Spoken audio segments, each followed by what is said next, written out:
Welcome to the Toastmasters Experience. My name is Evelyn. Get inspired by today's Toastmasters insights. Enjoy the show. And welcome to another episode of the Toastmasters Experience. I'm excited and delighted to have with me today John Hughson. Now, I met John a few weekends ago at the District 70 conference. So I'm excited to interview him. Welcome to the show, John. Thank you, Evelyn. Yeah, it's great. It's great to have you. Now, we're going to start at the very beginning. How long have you been a Toastmasters, and how many clubs are you in, and what clubs are they?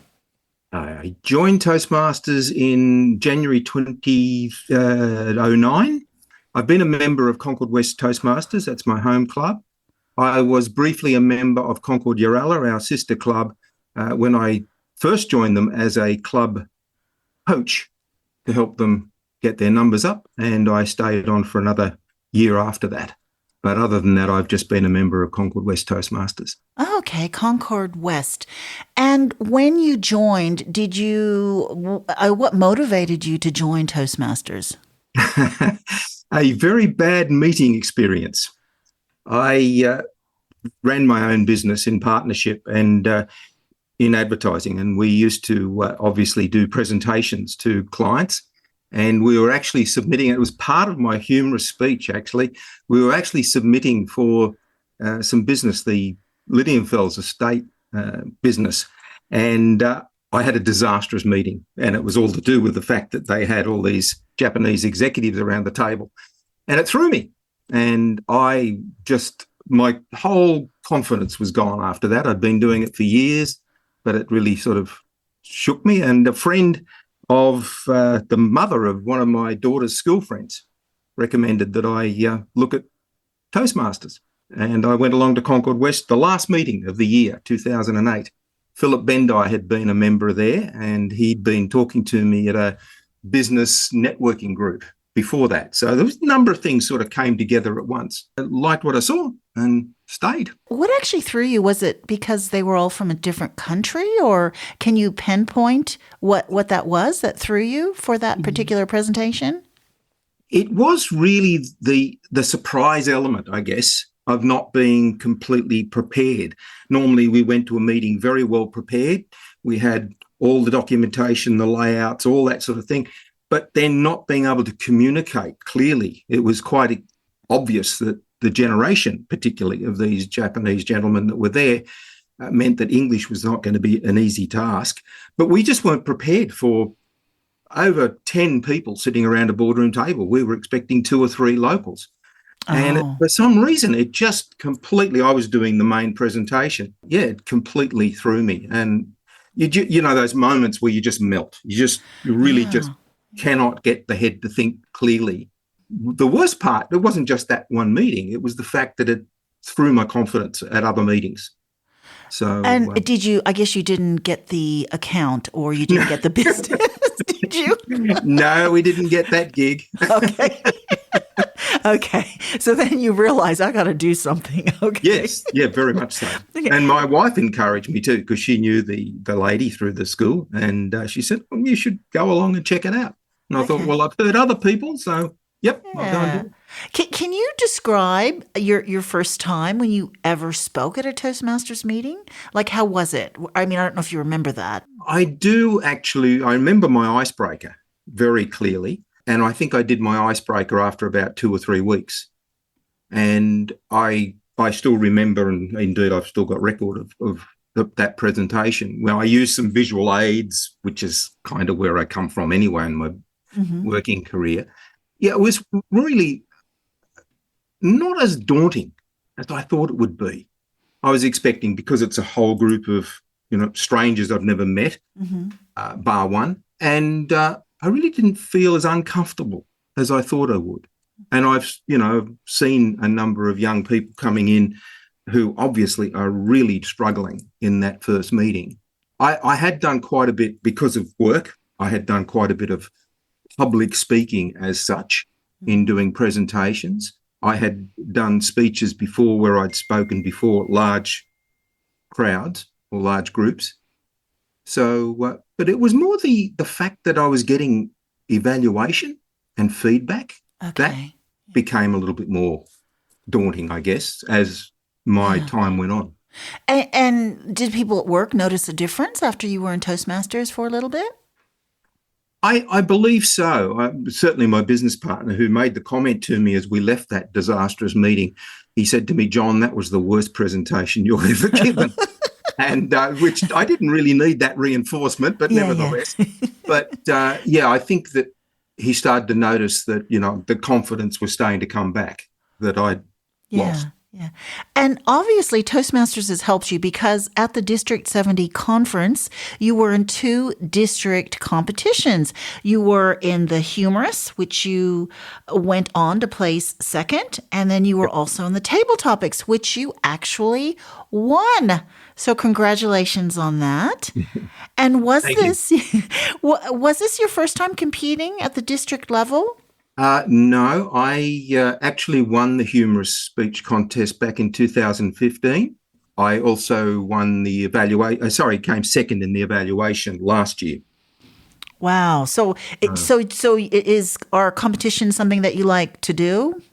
Strangely enough, yes. I was never Okay. much of a competitive person, but personally enjoyed the fact that I've got quite a rack of silverware over behind me on the desk, and I've really enjoyed the challenge of competing, and I really try to encourage relatively new Toastmasters to at least have a go at competing because it takes you to another level in terms of your confidence, and that's really been quite a motivator for me. I've really enjoyed competing. My favourites are humorous and table topics. It was a bit Okay. of a thrill to win table topics because that's Yeah. sort of my favourite area, really. How do you prepare for table topics? Practice in the club as much as possible. Okay. Uh-huh. But yeah, it's really, you can't really rehearse. I mean, I have witnessed over the past years some people who obviously have quite a clever formula for being able to think of these are some scenarios that I can refer to and how can I apply the question to those scenarios, Mhm. which is a good technique. It's not something that I necessarily do. Mm. It's more of a first reaction. The thing I try to do with table topics and I try to encourage members of our club to think about how they tackle table topics is to start with a really punchy opening, no matter what. Just first thing that comes into your head, but really make it punchy Okay. because that grabs everybody's attention. Yeah. And And I know this particular Toastmasters question. I can't even remember it because it was so long. Did you did you actually find it also quite I thought it was quite a confusing table topics question. Did you find it as well a bit confusing? I think I mentioned at the time, what was really strange was I'm reading what's being shown to me and I'm trying to listen to the table topics master and as he's reading the question. And I was finding it sort of difficult to correlate the two because I'm sort of probably reading ahead of him as he's speaking. And when it's long, like as it was, that's one aspect that makes it a challenge. But the other was, of course, that it was to an extent a rather ambiguous question that could have been answered in a number of different ways. Yeah. So it really just while he was reading it, and that's following what I'm actually reading myself, I just really struggled to come up with what's a single aspect of human behavior that I Mhm. can jump on. And that, of course, was keeping a secret. Right, And right, right. Can you I can't even remember the question. Can you remember the question just so I've actually had to ask someone okay.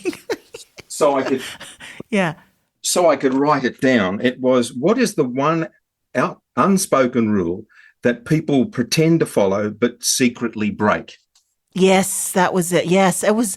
I thought it was really difficult actually, Yes. and especially when the the host or the table topics master had to repeat it so many times. So it was yes. And I thought, oh gosh, how's everyone going to answer? But when after the first few answers, I thought, oh yeah, yeah, I could see that now. I could Yeah. I could see that, but I don't know if I would have known what to say off the top of the cuff, like everybody answered. So I thought everyone did a really, really good job. So congratulations on that. And you got second in humorous. So Yes. congratulations on that. Now, how did you practice for the humorous? Did you go to lots of different clubs, or did you practice in front of the mirror? What did you do? I tend to write it, and then I keep just reading it off the screen, actually, as if I'm talking to the screen as an audience, and I'm reading it to get in reinforcement, because the big problem I have at my rather senior years is being able to remember it, get it into my head in verbatim, so that I can then concentrate on the enunciation, the voice modulation, that type of thing. So I write it down first, generally pretty much word for word, because I then look to choose words very carefully, to use really powerful sort of words that can add to the strength, the humour of the speech. The other thing I tend to do is then repeat little sections of it. I take like the introduction, then the particular body, I generally break it down into the three components. So I'll rehearse each of those and make little modifications that I think, it's better if I use this word and I articulate it a different way. Strangely enough, I don't go and rehearse it in front of other clubs. I've only ever done that once with an international speech many, many years ago. And got some useful feedback, of course, but that was with international. The thing with humorous is you've got to be careful that you don't flatten it by overdoing it. Yeah. Because a lot of the humorous response that you're seeking is very impulsive. So being able to do it fresh to an audience. Yeah, you don't want to have exactly. You don't want to have had so many people to have listened to it. So that will flatten the humor. However, I mean, if you practice in front of a club, because the audience is not, that big. So to get on a bigger stage, because district stage was pretty, there were a lot of people there. So how did you, I guess, counter any stage fright, or did you go up on the stage beforehand, or was there a sort of practicing tip that you did on the day of the competition? Not really. I was pretty confident this time that I had it pretty much nailed down. So, because I had really rehearsed this one a lot more than I have in the past. The thing in terms of the actual day, yes, I do take the stage to get a bit of a feel. And of course, that was the first time up on the stage. When I went back for table topics the following day, it was different. But yeah, I get up on the stage just to find the scale of the audience. Last year with the evaluation contest, the way the audience was set out, there was a huge empty gap in the middle. And it was almost like stereophonic audience. There was a big group off to the left and a big group off to the right, and no one really in front except the timers. So that was a strange sort of environment to speak to. But this time I was aware of the staging, the height, where we had to walk. So most of that was fine. The one thing that I tend to do prior to a meeting is I'll do a little bit of a voice warming up. I got that practice from my daughter, who's quite an accomplished singer. Okay. And she does this really quite bizarre, the neighbours must think we're murdering her, this range of various vocal exercises to make sure that your voice doesn't crack, it doesn't drop at the last minute at a key point. So getting the voice warmed up as much as possible is good. And so I tend to do that. And at the conference, I was able to do that in the privacy of my hotel room. Okay. So can you share that with us now, or is it a secret? The sort of thing that I do is very similar to the sorts of things my daughter does. Is ngang ngang ngang ngang ngang ngang ngang ngang ga ga ga ga ga ga ga that type of thing. Oh, okay. That gets the voice, because if your voice nerves are going to affect your voice, they're going to have the effect of either dry mouth or you feel the crack in the back of the throat, and that's all due to nerves. Yep. So getting over that is an important aspect of being able to then get on stage and perform. Do you have another sort of practice, like you drink a lot of water, or you avoid certain things, or you avoid spicy foods? I mean, do you have any sort of tips like that?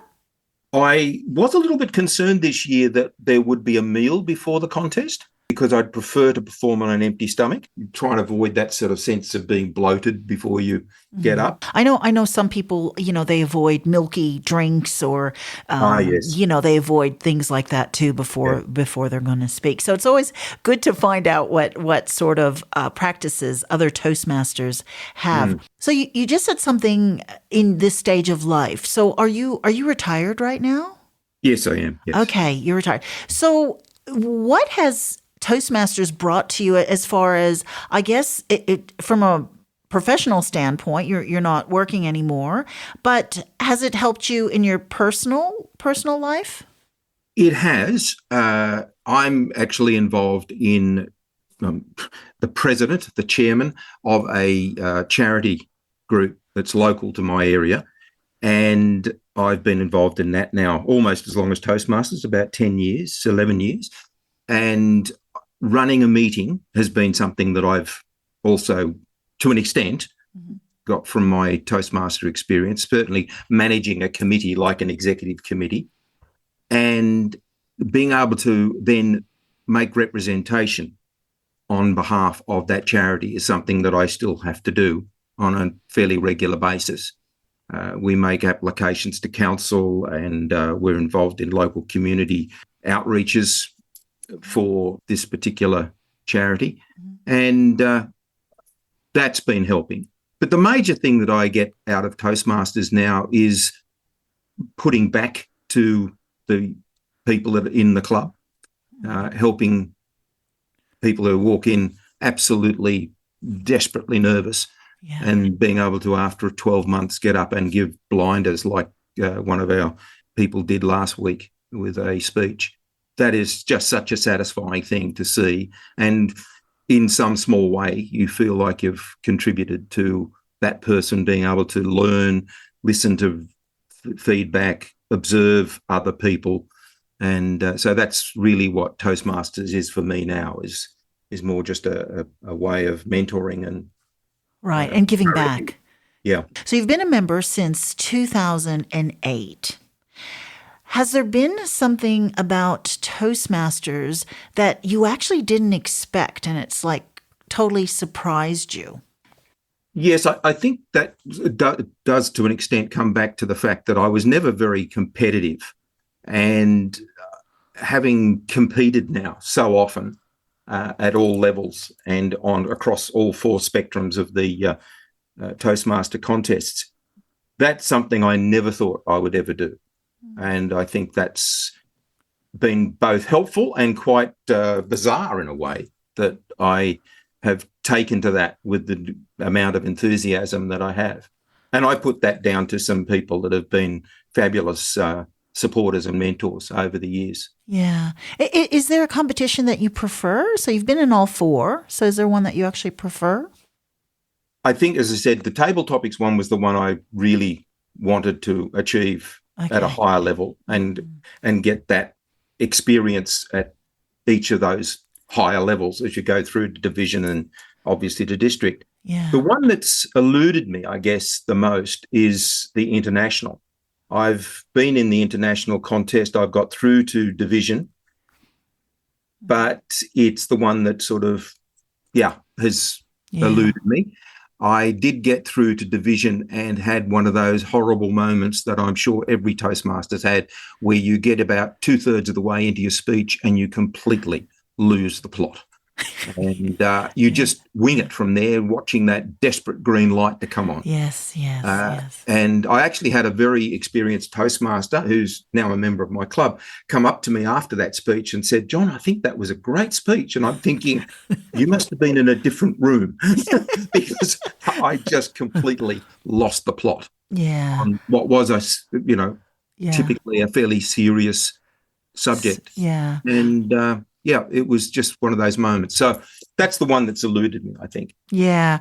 I think as a Toastmaster, when we forget some of our speech, we have to remember that no one in the audience, That's right. don't really know. I mean, some might know our speech. You know, they might think, hey, you left that off. But in general, if it's their first time listening, they don't know word for word what our speech is about. And we really work ourselves up, I think, when we forget Yes. a sentence, like, oh, they're going to know. But they really don't.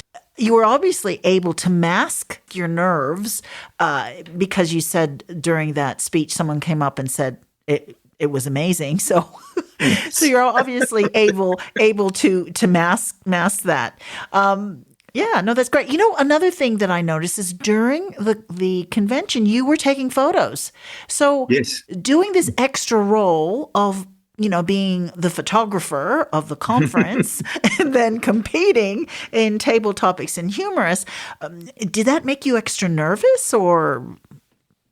I had done it before. I did it at the conference last year as well, where I competed in one contest and was trying to sort of do photography because trying to get, looking back over the history with another project I'm doing for Toastmasters of the photographic record for District 70.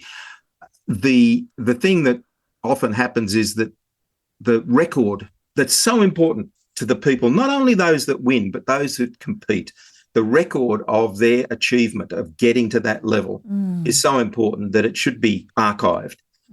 And you look back over some of the historic photographs and you think, that's missing. I remember the photography that was done in 2015.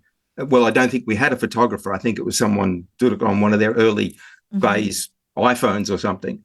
And I look back at that particular contest that I competed in, and the photographs are postage stamp size. And it's a bit of a shame for all of the competitors that there's not a proper record. So it was something that I suggested I'd be prepared to take on and make sure that there is a proper record. And now there's a website that I've set up that's going to be the archive point where people can go up and download photographs. Oh, that's fantastic. Of their, of their achievements and of the fellowship that they enjoy over the meals and that sort of thing. So, it's sort of like a legacy thing for District 70. Yes. They can look back on, and we need to make sure and record that. I'm glad you did. I'm glad you were taking photos because it's one of those difficult jobs that I sort of think you need to have just one person doing it, because if you have too many people doing it, it just gets too overloaded.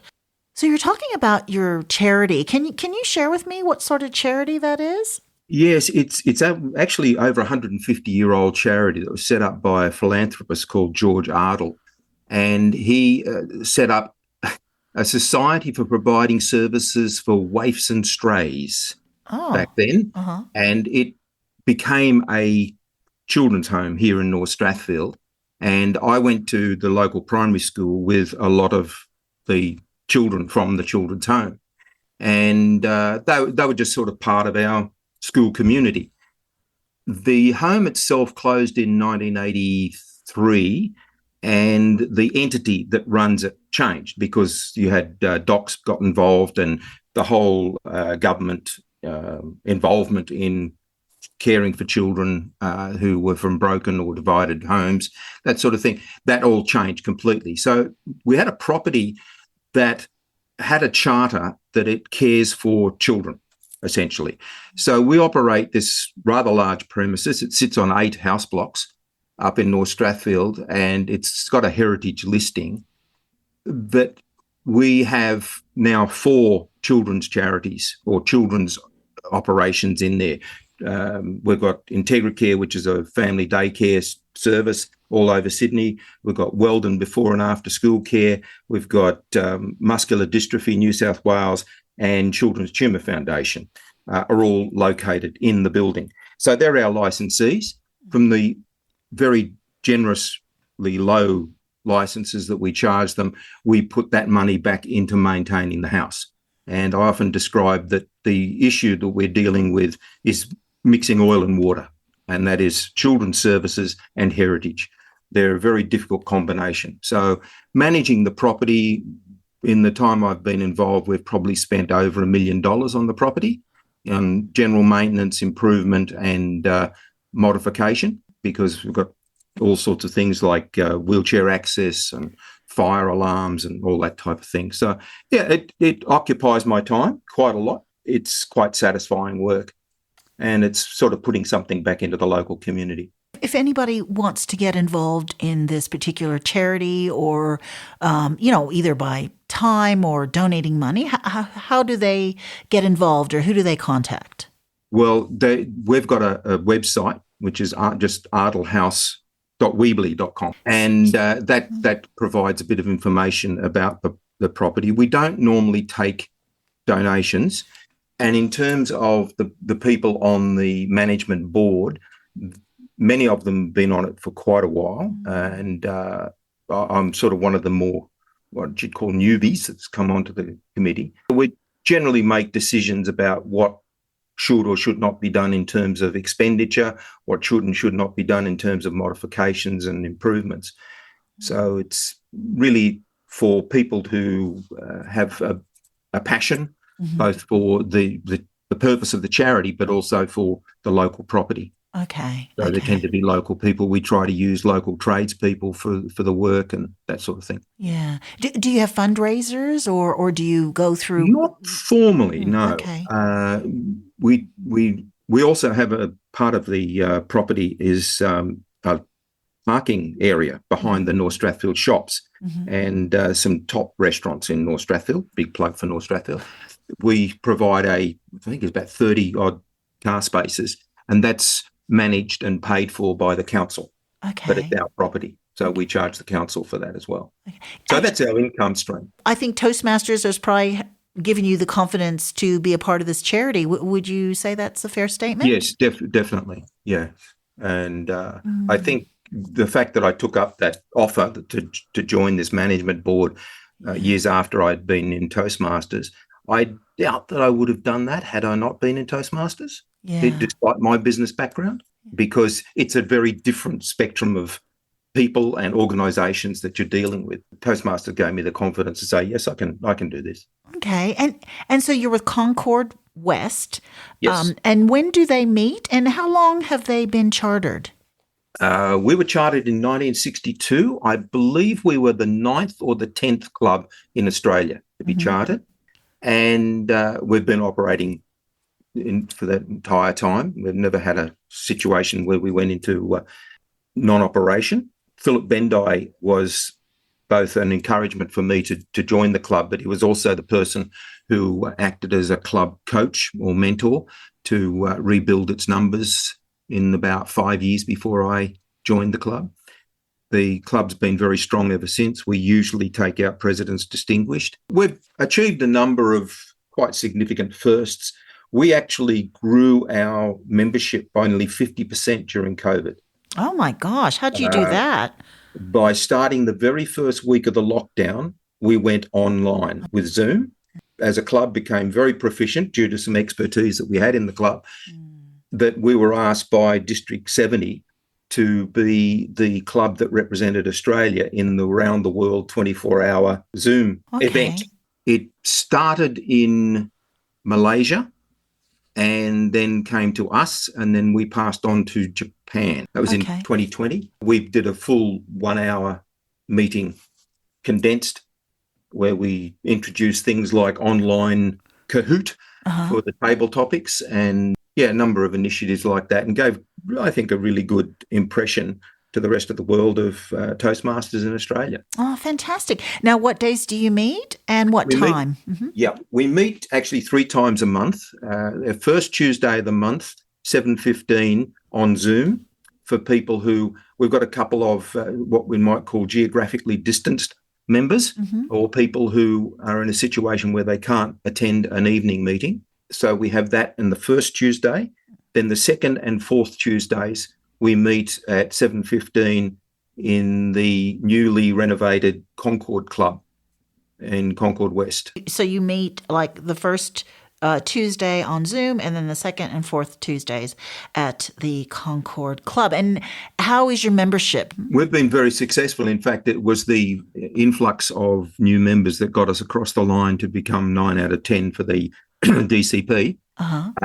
We got 5 members in a very short succession. Wow. And we're currently at 26 members, which we generally go around just over 20.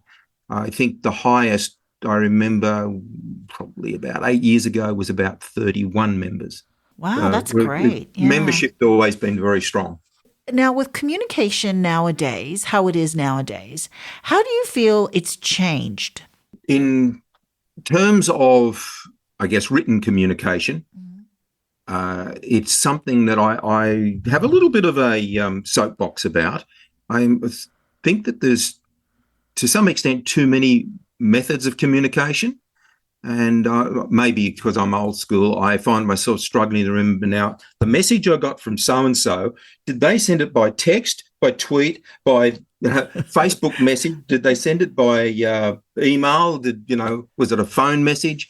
So I think that that's muddying the waters to an extent. Okay. And managing a club, I mean, I'm VPE this year, so I have a very regular output of information, being the agenda in advance. Yeah, I'd find that we get pretty muddy in terms of knowing what's the best way to communicate to a reasonably large group of people. I've found that same thing in dealing with the committee for the Idle House charity. Certain people are not email people, but so how do you include them but be transparent? Because that's the thing I have to be with a committee, especially when we're spending money. You have to be very transparent. So everybody needs to be kept in the loop at the same time. Same thing's important with a club, a Toastmaster club. You can't have a situation where some people get the information before others, or some people are, for whatever reason, excluded from information. So that aspect of communication, I think, is becoming somewhat complex. So I'm a great believer that everybody needs the same communication at the same time. So there's no issue of, I didn't know or I wasn't told. So that's one aspect. In terms of the other aspect of our club that's been award-winning is our mentoring program. And we sort of formalised a mentoring program for the club. And you give the mentors and the mentees the option to how do you communicate? Do you meet face-to-face, go and sit in a coffee shop somewhere before the meeting, after the meeting, that type of thing? There's nothing like sitting down across the table from somebody and talking to them and getting a real sense of where they are, what their issues are in terms of going forward, making progress. You can't get that on a phone call. I learned in business never to trust a phone call. we had people who would deny that they were ever told. We'd have people, and this is in the business environment, people who misunderstood the words that were used or the intonation that was used. And, it could cause some really serious problems. So I'm not a great believer in the phone call conversation. I prefer to have it either written in black and white or have it face-to-face. Yeah. I mean, nothing can replicate a face-to-face meeting ever. And I do absolutely agree with you with the communication. I never really thought about it. But when you are VPE and you need to let people know certain things, because some people don't like email. And some people don't like WhatsApp. Some people aren't on social media. So That's right. it's funny. Everyone says we're more connected, but disconnected as well. Very much so. Yeah. Very much so. But I think we can never replicate the face-to-face meeting. I mean, that's where the true gold happens. So, John, when you are at a face-to-face meeting, what is one aspect that you absolutely love about a face-to-face meeting?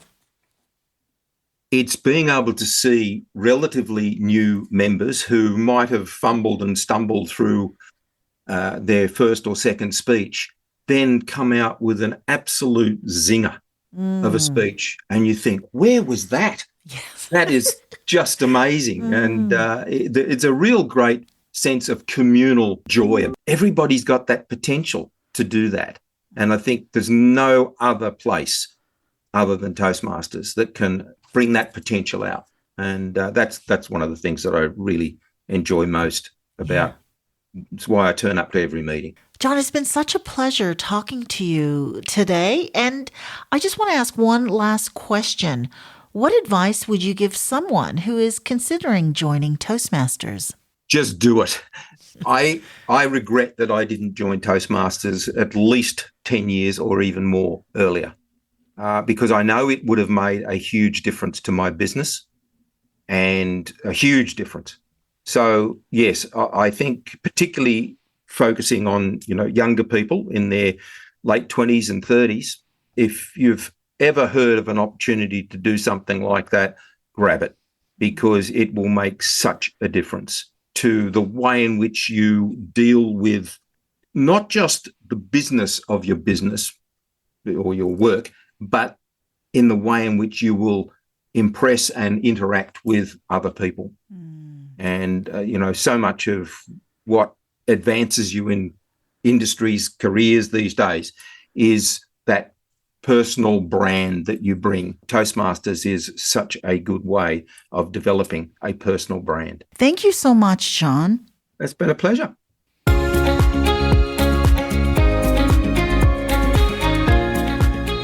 Thank you so much for your company. Please tune in next time to the Toastmasters Experience.